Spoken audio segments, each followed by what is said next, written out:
Sveiki visi gimę po mergelės ženklu. Pasižiūrėkime periodą nuo balandžio 21 iki 27. Kas jūsų laukia. Savaitės perspektyvos. Ko vengti. Ir patarimas jums. Mergelės panašu, kad bus kovingai nusiteikusios ateinančią savaitę. Galite įsivelti kažkokius tai konfliktus,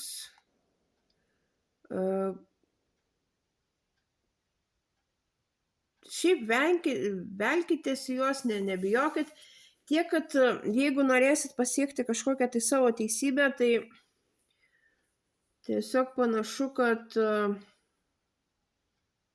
tam sunaudosit daugiau resursų, negu jūs planuojat ar planavot. Tiesiog ta kova jums bus gerokai sunkesnė, negu atrodė iš pirmo žvilgsnio. Ko vengti? Venkite per didelių nuolaidų savo, per daug neužsišvęskit, per daug nepersivalgykit,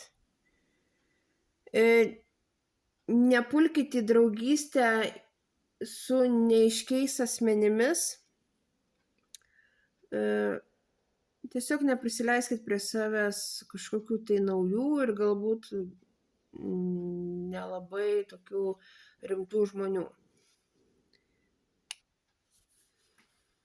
Ir patarimas jums, panašu, kad šią savaitę turėsit priimti rimtus ir tokius iš esmės situaciją keičiančius sprendimus.